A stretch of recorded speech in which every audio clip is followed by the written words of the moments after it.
Thank you, Secretary Hegseth. I had two questions for you. First, are there currently any American boots on the ground in Iran? No, but we're not going to go into the exercise of what we will or will not do. I think it's one of those fallacies for a long time that this department or presidents or others should tell the American people, and our enemies, by the way, here's exactly what we'll do.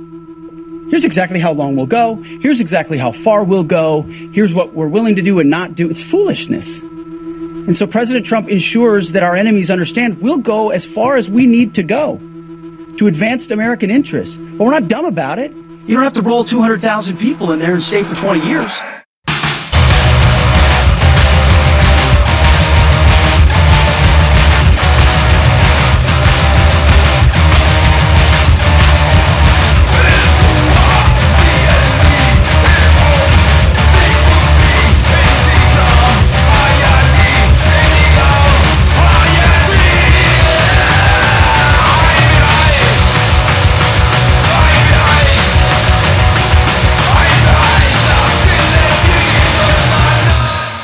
Hello and welcome to the Turbulence podcast.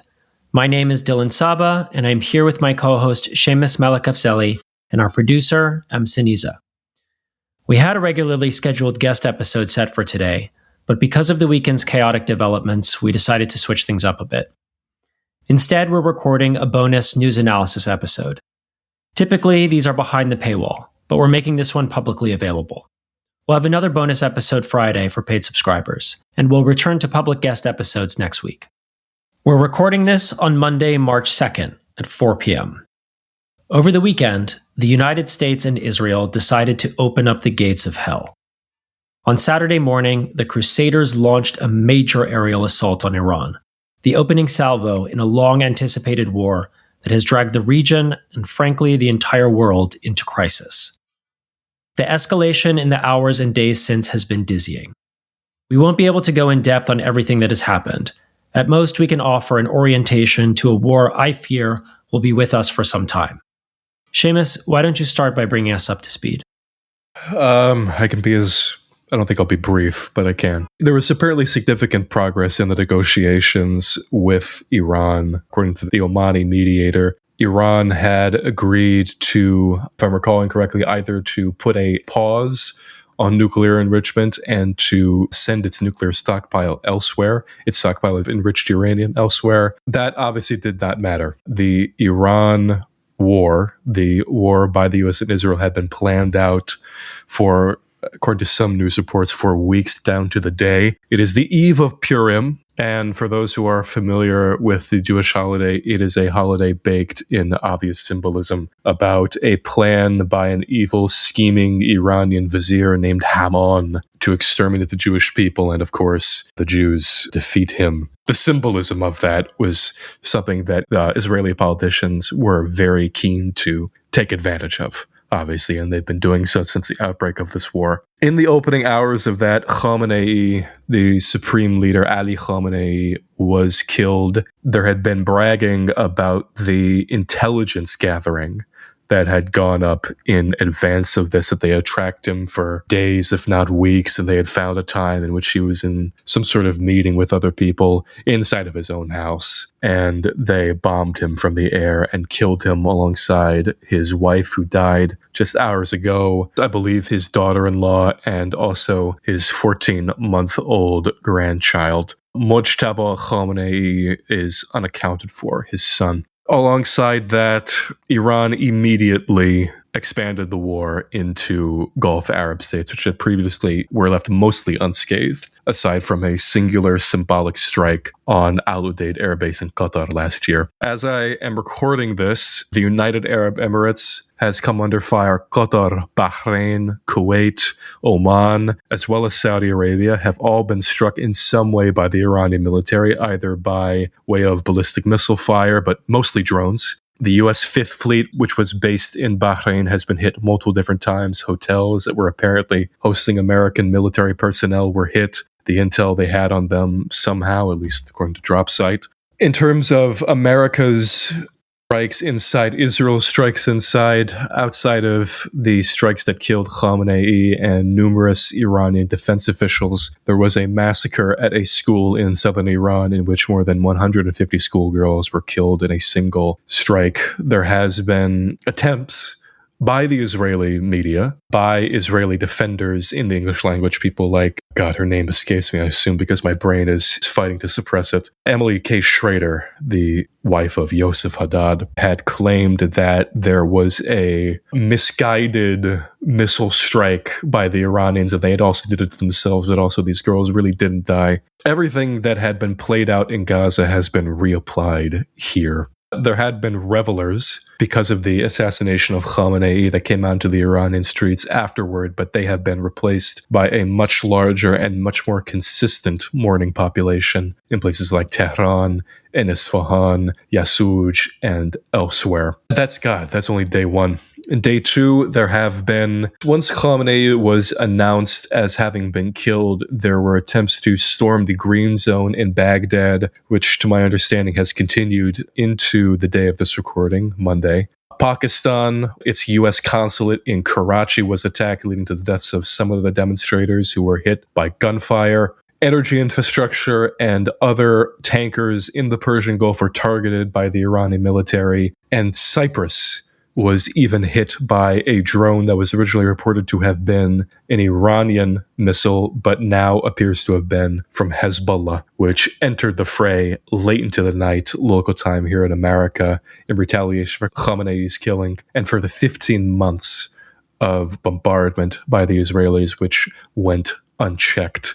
In day three, we're in the late afternoon at the time of this recording. 3 F-15s belonging to the United States were shot down by Kuwaiti air defense, looks like, in a friendly fire incident. 2 Iranian fighter jets were apparently shot down by Qatari air defense, but there are no video of that. Qatar has suspended natural gas production, which is about 20% of the global output. There are warnings that gas prices could shoot up 130-something% in Europe if this goes on longer than a month. The stock exchange of the UAE has been shut. Amazon has apparently stopped all deliveries inside the UAE in Abu Dhabi, which is a major regional hub. The economy is really straining under this military strength, and I am missing out on a lot, but that is the brunt of it, I think. What did I miss? That was a really impressive summary of events thus far today. I'm not sure that you missed all that much, except the Saudi oil field being hit with either a drone or shrapnel from an interception, causing a fire at the Aramco oil facility. The several European states suggesting that they could participate in the war, although kind of unclear to what capacity, and reporting of attempts from the Trump administration to engage in ceasefire talks with the Iranians after only about a day or two of hostilities. Those outreaches apparently rejected by the Iranians. But then you also had the Trump administration kind of coming out and signaling that they were prepared for a conflict of 4 weeks or longer, and the Iranians also saying that they are prepared for a long conflict. I think in general, what we've seen is the onset of a global crisis, and it is a crisis that I don't anticipate will abate anytime soon. This was always the risk. This was always the risk of a dramatic military action like the one we saw from US and Israel late Friday night, early Saturday morning. This is something that we have been discussing for weeks as a possibility. I don't think that I anticipated something even quite this dramatic. I mean, it seemed like the Trump administration was in a spot where a symbolic strike was likely to provoke a response. And so any strike at all would have to go big. And go big is what they did. As part of the joint operation between the US and Israel, Israel went for some high-profile assassinations. The strike on Khamenei was from Israel, and the US appears to be targeting military installations. But it seems pretty evident, especially from Trump's initial remarks, both at 3 a.m. and then the next day, that the goal from the US's point of view was regime change. They were hoping that the assassination of the supreme leader would draw out hundreds, thousands of Iranians into the street and coalesce into a protest movement that could undermine and topple the regime. That hasn't happened, and it doesn't appear that the Americans had all that much in the way of a backup plan. And so Pandora's box has been opened up, really, because the Iranians responded in a way to immediately regionalize the conflict, which I think is very notable. In the June war, after the initial Israeli strike, it took Iran about 20 hours to respond. And it took that amount of time because they had to reconstitute their command and control structure and centrally coordinate a military response. The response this time reflects a different kind of strategy, and I think we'll probably get into that more, but it reflected an approach that is more decentralized, that is a kind of scattershot defensive approach, where instead of concentrating around major waves of ballistic missiles headed towards Israel, for example, they are striking at US assets all over the place, as we've mentioned. And so immediately we've got 7, 8, 9 countries involved in hostilities. And I think that counsels in favor of a long war, for several reasons, but perhaps most principally, this is not reversible. Iran has crossed thresholds with all of its neighboring countries.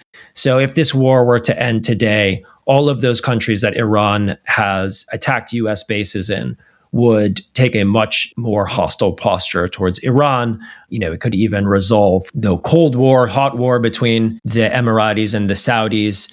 It could push a lot of Gulf states towards Israel. And so Iran is now in a posture where they have to extract a very painful cost on the Americans in order to shift the balance of power. And so that's why I anticipate that this will continue for a lot longer. Apparently the Patriot missile arsenal that the UAE and Qatar have is only going to last about a week. There have been, I shouldn't say reports. There has been a singular Israeli reporter that I saw who said that the UAE and Saudi Arabia were considering getting militarily involved against Iran. I am uncertain of the veracity of that, considering how badly the UAE and Saudi Arabia themselves got into in Yemen against a much less militarily capable force. But we are in absolutely uncharted territory everywhere in this regard. The strategy of Iran is, I think, a bit more clear in that they are in survival mode. They have no opportunity to enact symbolic action. They are attempting to meet the ladder of escalation by the Americans and by the Israelis, if not going even further. There was apparently an expectation by Trump that the Arab countries would not be attacked, despite the fact that they've been saying that and training on models of American bases in the UAE. And also from Iran's point of view, right, they have far more short-range missiles than they do long-range ballistic missiles that can be used to strike Israel. And so if the calculation is to draw out the Americans into a war of attrition and run down their interceptors, make it expensive, and make it costly in terms of American lives, the best way that they can do that is by saturating the missile defenses around US bases within the vicinity of their short-range missiles. And that's what they've been doing thus far. And again, perhaps the reason why they thought that Iran wouldn't do that, and perhaps why that hasn't been in the actual deployed strategy up until now, is because it's very costly. It's waging a war on a whole number of different states, all of whom have the military support of the United States. And it is undoing years of rapprochement between Gulf states and Iran that has transpired over the past decade or so. So it is an act of desperation in a sense. It is a military posture that the Iranians were forced into. It reflects the hubris of the US and the Israelis, reflects the control that Zionism and Israel's ambitions and Netanyahu's ambitions in particular have over US policymaking, because while the particularities of this crisis are unpredictable, the fact that this kind of a situation could occur was eminently predictable. we were saying it, every kind of level-headed analyst was saying that a major decapitation strike was not going to bring about the fall of the regime immediately. I mean, it would have to have been so overwhelming. And even then it would cause state collapse as opposed to setting the groundwork for a regime change. So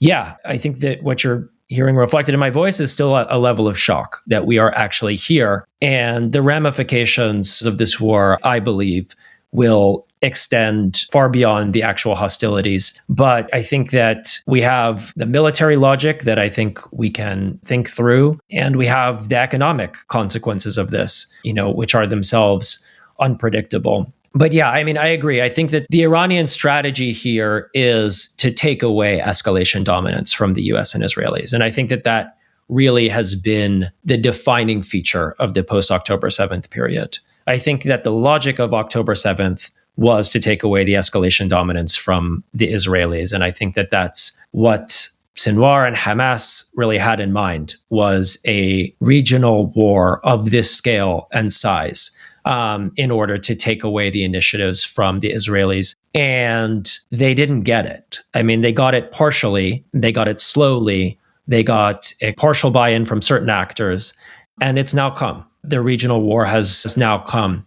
And to wage it, Iran has basically adopted the posture of a resistance group that is a statewide formation, essentially. It has adopted a kind of guerrilla-esque posture with the force of a conventional military power. And by that, I mean, we have seen reports that, and Iran has come out and said that you have IRGC units essentially making targeting decisions autonomously from one another, such that there is no real command and control structure in Tehran that can be targeted and eliminated. And that kind of mosaic defense strategy is meant to drag the US into a war of attrition and to ensure regime survival, basically no matter what happens to any individual leader or commander.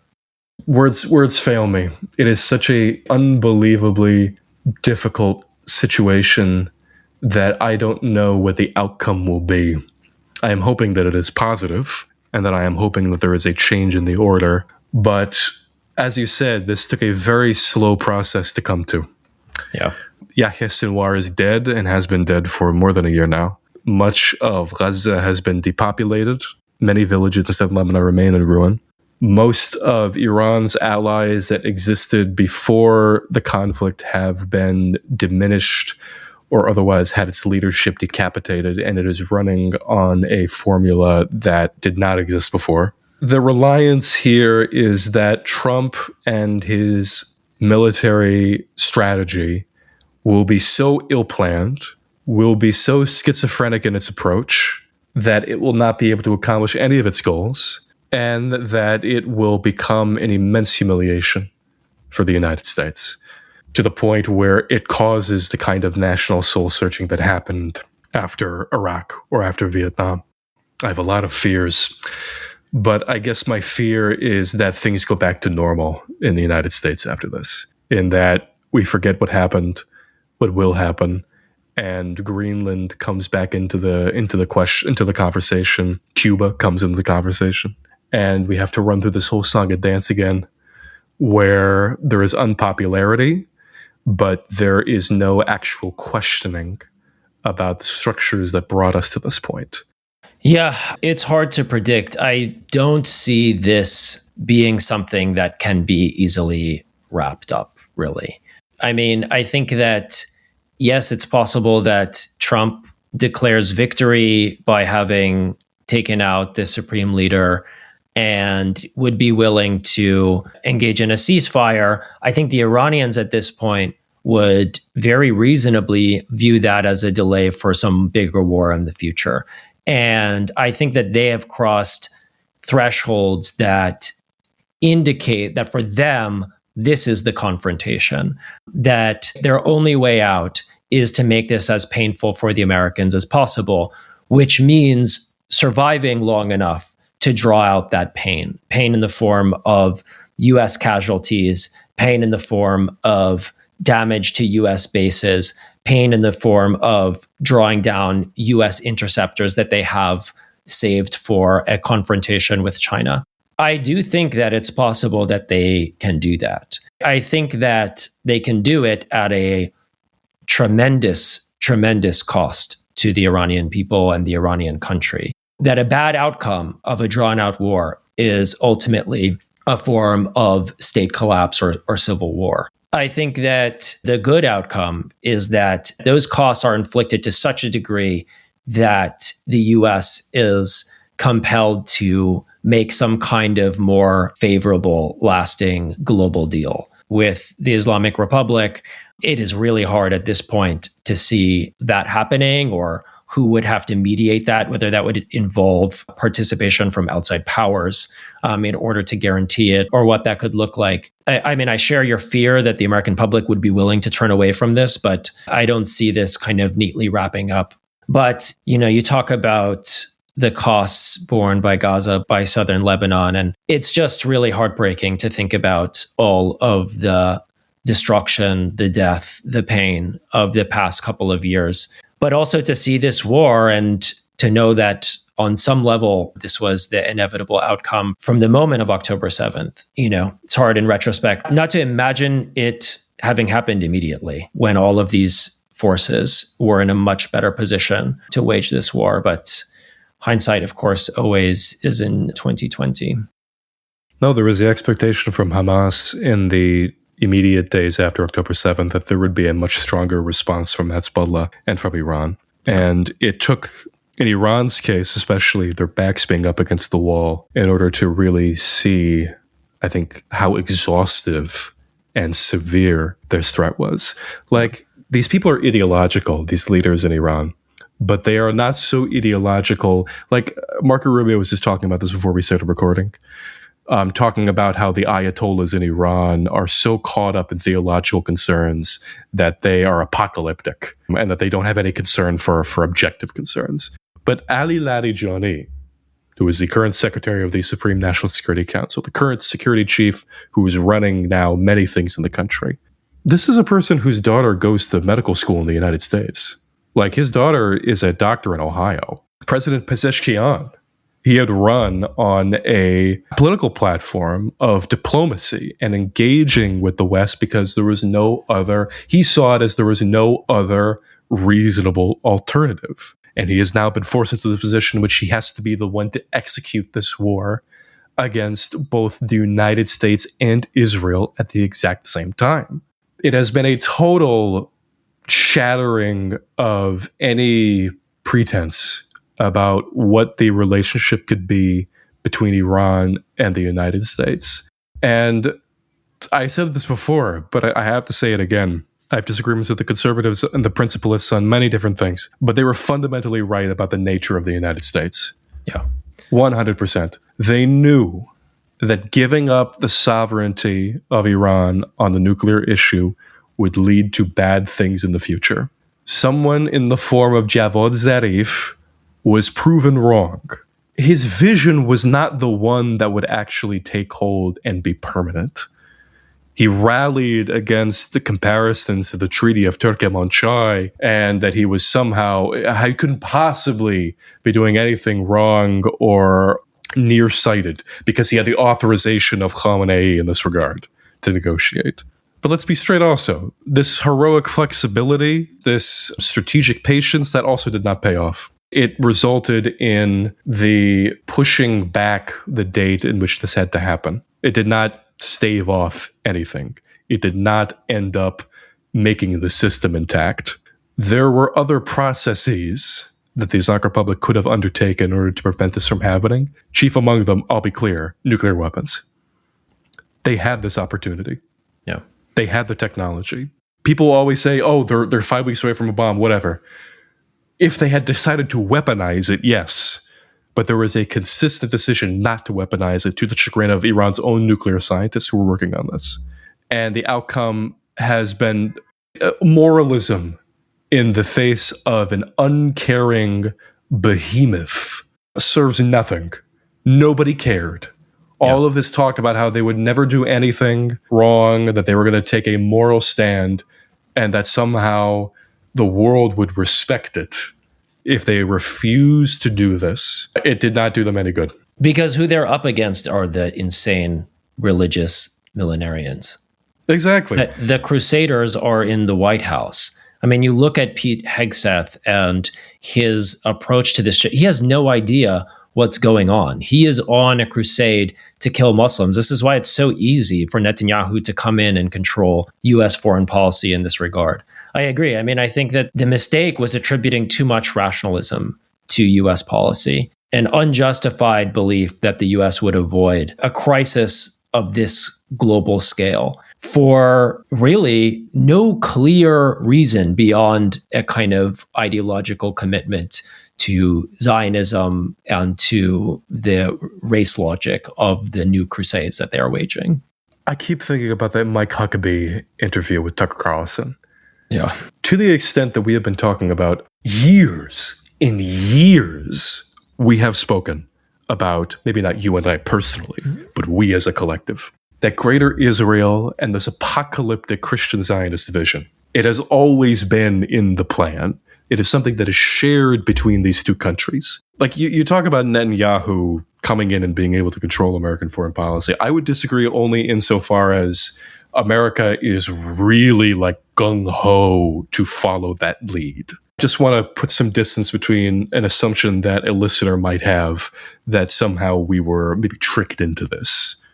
Right. We were not tricked into this. America and Israel, as you said, they are the crusaders in this equation. They have the same millenarian vision. They have the same suicidal vision of the world in which Israel controls everything from the Nile to the Euphrates, and everything in the Middle East outside of those borders is turned to glass. And all of this hemming and hawing about regime change, all of this hemming and hawing about democracy, about giving the Iranian people a chance to change their government. There is no consistency about what America actually wants, not only because different people have different actual, objectives. Everybody gets to have their own personal opinion. But generally speaking, as an amorphous blob, they only want the destruction of Iran as a country.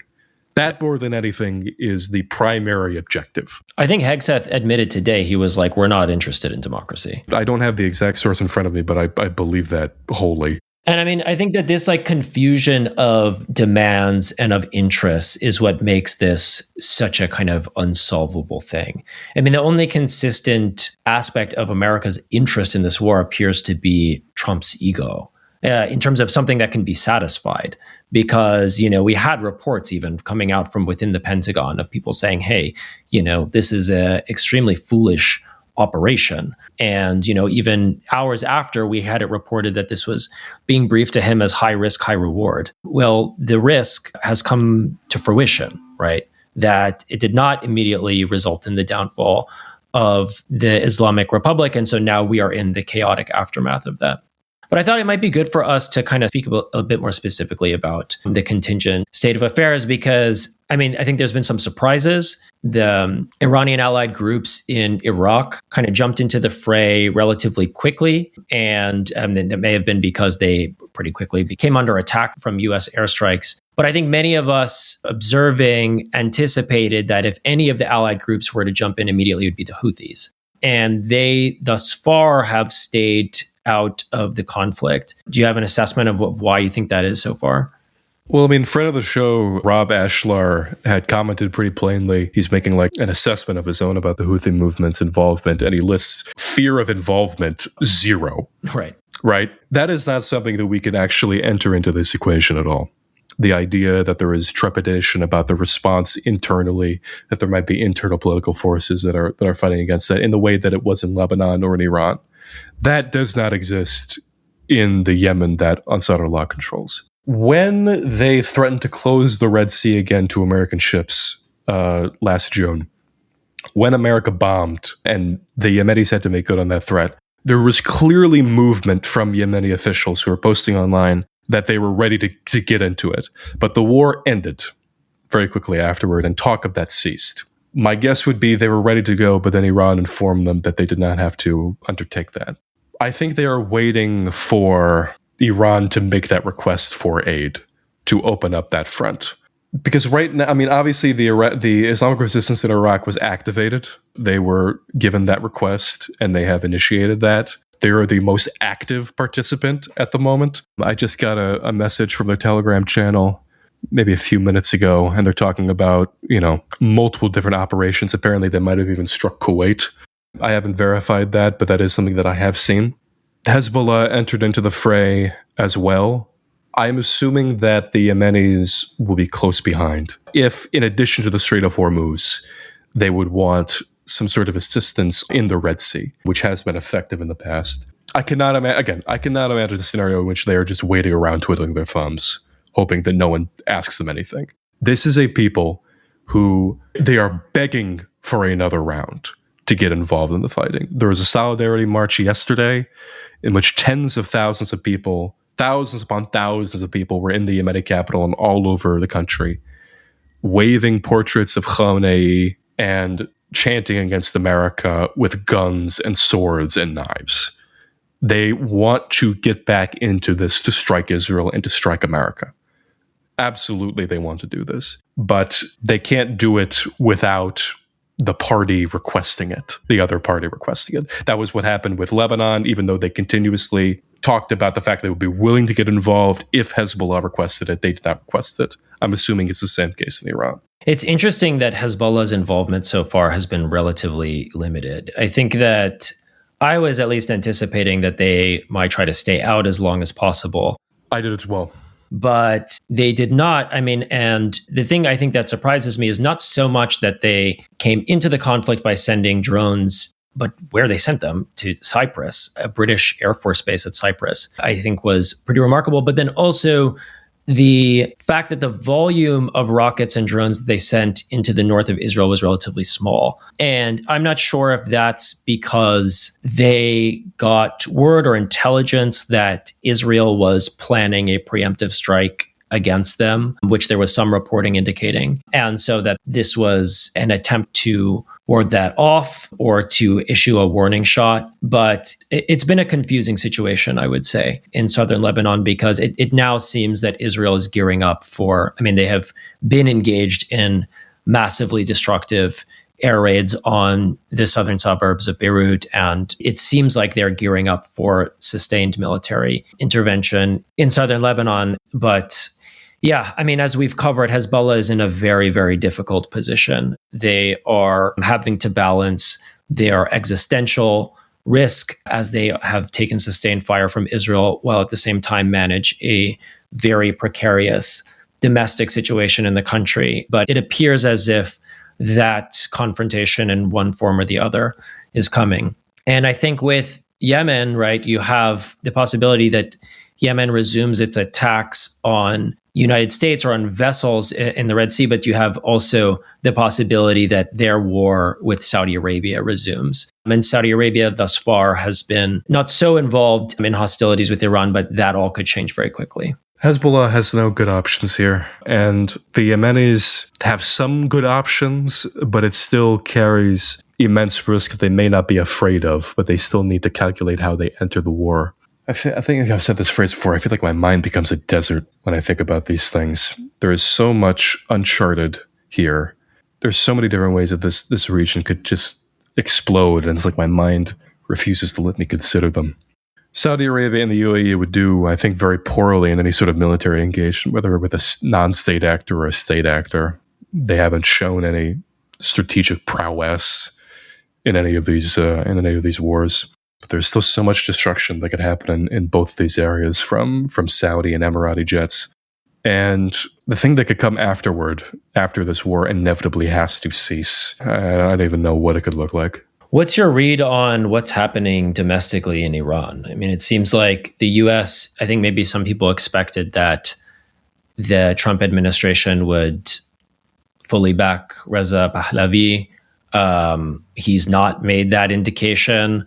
And I'm curious if you anticipate the U.S. backing other separatist movements in the country, or maybe hedging between monarchists and separatists. I think that's a situation that gives me concern in terms of thinking about what could happen in the event of real degradation of state institutions in Iran if you have multiple empowered separatist groups at the same time as monarchists all making claims. And that seems to me a recipe for civil war. I don't know what your assessment is.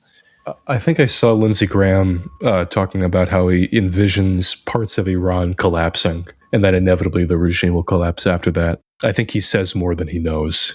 Reza Pahlavi, he had been mentioned to Trump at one point, and Trump had dismissed him as not really seeing him as a serious candidate in the same. I mean, he didn't say this specifically, but people like Ahmed Chalabi, people like Hamid Karzai, these are individuals that, in opposition to the respective adversarial governments that the United States propped up and had some sort of institutional capabilities, however small, and the United States was able to prop them up significantly. Here, they're not interested in propping up any sort of new government, nor does Reza Pahlavi have any sort of institutional power around him. He has advisors, and he has himself and the specter of himself. He has the persona that he embodies, but he does not have... Like, I see monarchists talk a lot about the betrayal of Jimmy Carter and Khomeini jetting into the country, and the wide implication of this is that Khomeini came in because the Americans let him in and wanted him to come in,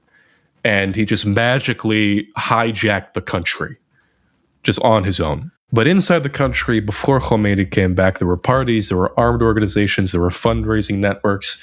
There was a state in waiting, essentially, for him to take advantage of outside of the interim government that already sort of existed. There is no such network inside Iran that Reza Pahlavi could take advantage of. What does exist in some capacity is what you're describing, separatist organizations, Kurdish separatist organizations, some level of Arab separatism, Balochi separatism, and those are the people who are organized to some extent. Those are the people that can actually cause problems.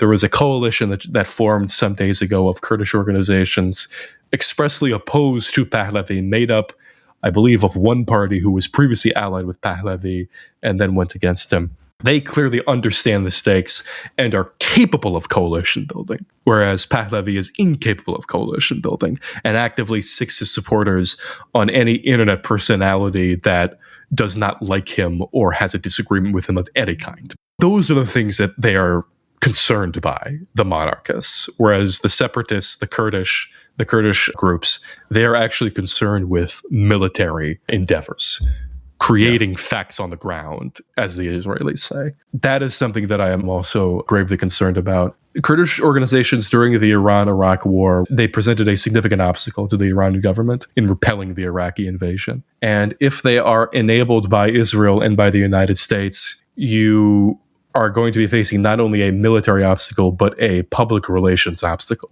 in that the Americans idolize the Kurds, and the idea that they could be an instrument of Israel and the United States in favor of imperialism is not something they want to discuss. And I think, despite what we've talked about with Rojava and the tragedy that has happened in Syria, I think many people on the left also do not want to think about this possibility, even if the Syrian Democratic Forces and Komala or PJAK or the Kurdistan Freedom Party, the PAK, which is expressly pro-Israel in its messaging, people are going to have very difficult conversations ahead if this proceeds. And I fear that it will, because it's clear that what Trump has in mind in terms of how this goes is something along the lines of Venezuela. It's clear that that was the model for him, that he was riding high off of his perceived success in the Venezuela operation and was looking for some elements of the Islamic Republic that he could essentially capture and control. And the Iranian government is just simply not centralized in the same way. That's just not an option. The ideological entrenchment goes way wider. And I think that was reflected, the kind of futility of that plan of quickly being able to keep the regime but make it pliant was revealed when Trump announced that, he had some guys that he had in mind, he didn't name them, from within the Islamic Republic, from within the old system, that he would be open to deputizing. And then it quickly became revealed, or he announced that those individuals had been killed in the initial strike. I mean, I think that indicates, on some level, the difference in thinking between the Israelis, who are looking simply to just destroy as much as possible and create a failed state, and the Americans who, in the form of Trump, have delusions about how a military operation like this could go. But my fear is that that kind of Venezuela-like thinking will quickly give way to a realization that any real regime change requires forces on the ground, a hesitancy to commit U.S. troops, because then we would be looking at a situation in which it's not just a handful of U.S. casualties, but potentially thousands of U.S. soldiers being killed. And I think that Trump does have an allergy to something like that, and that the fallback will be to empower some of these groups on the ground, which to my mind risks majorly destabilizing the country and leading to sustained civil conflict and armed conflict between various groups on the ground. That's my fear. And I think that the region and the world are in a very tough place. And the outlook is grim. I think that if there is any hope, it is that this is a colossal mess that forces the U.S. to completely reevaluate, reconsider its relationship to the region, and ultimately withdraw. I am not convinced that that would be a pretty process, or that what would be left in the wake of that would be some kind of utopia, but it is a level of engagement. It is a kind of a military endeavor with enough hubris that it could ultimately lead to the collapse of America's entire war on terror project. That is the kind of the only positive vision that I have for where this could go. On the subject of leadership, and I think we can close out with this, there was a report in the New York Times of a kind I rarely see, with 6 different writers, one of whom is Ronan Bergman. And apparently, at least according to the Times, you can consider the veracity of that whatever you'd like.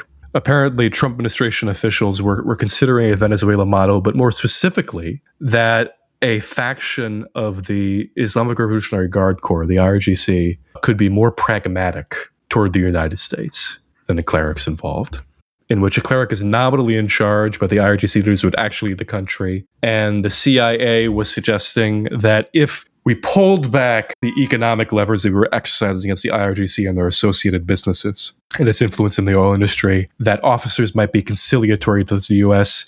and give up the nuclear program and prevent Hamas, Hezbollah, the Houthi movement from attacking American interests. Dylan, I want to ask your opinion before I go into my next quote. Do you think this is a sound strategy? No, this is it's just totally absurd. The idea that what they were not getting from the Iranians was pragmatism, and they need something more pragmatic, is about the most out to lunch assessment of the geopolitical scene as I've ever heard. I think that if anything, as we've said, this has only validated the approach of the hardliners within the Iranian system, who rightly recognize that the only language the Americans understand in this context is force. And force is what they're going to get. And that's why we say they've opened up the Pandora's box with this attack. That's why they pay you the big bucks, Dylan Saba. I'm going to quote just one IRGC commander who went on television 2 days ago and said these 2 lines, which I'm going to read out here. Trump should know that today we are equipped with the most advanced capabilities to fight you for years. At the start of the war, we are firing whatever we have at the bottom of our stockpile, but as it continues, we will use our most powerful missiles. The things we have not revealed until now, the ones we have kept under wraps, we will also bring out these days. And today, Ebrahim Jabbari, Brigadier General, that same general, said today about Cyprus The Americans have moved most of their aircraft to Cyprus. We will launch missiles at Cyprus with such intensity that the Americans will be forced to leave the island. All right. We will be joined by ourselves yet again on Thursday for another News of the Week, where we will probably be discussing this as well and the updates therein. And then next week we should have a regular episode for all of you folks at home. Take care of yourselves. Bye-bye. Finally, we honor one more American soldier, a fallen warrior of world, of wars, and really a terror